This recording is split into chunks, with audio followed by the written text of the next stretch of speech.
it's funny because you could look at this on at the level of like tactics. So what are the things that you've done that have had the greatest impact? Or you could look at at a kind of mindset level. And for me, that's the most important thing. And I would just summarize it as a really compassionate approach to running an organization.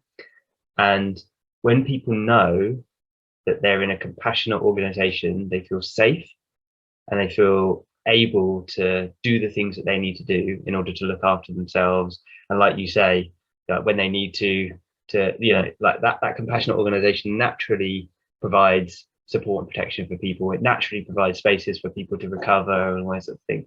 So I'll give you an example. We do have a sick leave policy. We do have like a bereavement policy. We rarely ever look at them.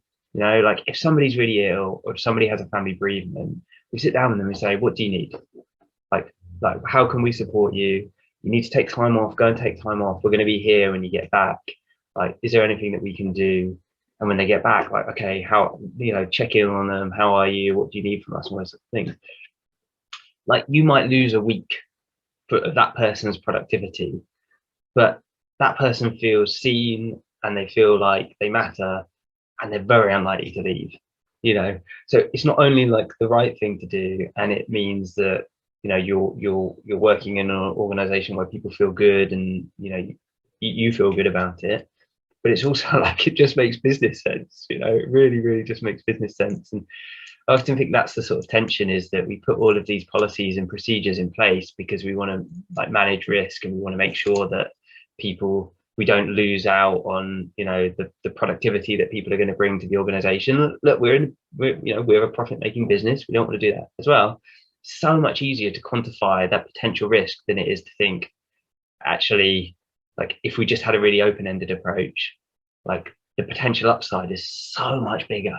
You know, Mm. it's so bigger. So yeah, I would say that, like, real compassion, and from compassion you end up with, well, for us anyway, allowing people to really design their experience of work. So real flexibility. So you can kind of design how everything works in line with your life and your varying commitments. And sometimes work will figure more strongly, and sometimes it'll be pulled in different directions. Jason, like looking after 3 kids on your own, you know, like, and so I think if you give people that space, then it does a huge amount. I also think there's something from a sort of systemic perspective. There's something really important about ensuring people, and you might say that this is a bit of a luxury, like we're a bit of a like a hippie tech company, but ensuring people have got goals that are achievable and in line with what they care about.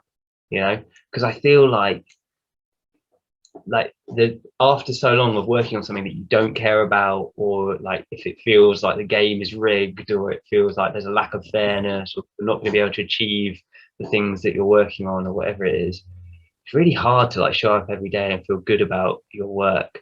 So I think that sort of thinking a little bit more systemically, there's something there about like making sure the rules of the game are really clear and transparent, and people perceive that there's fairness in an organization, making sure people are working on the stuff that they're passionate about, making sure the goals that they've got are achievable so they can balance their work with everything else that they're doing as well. So yeah, I'd say that those are sort of the main areas.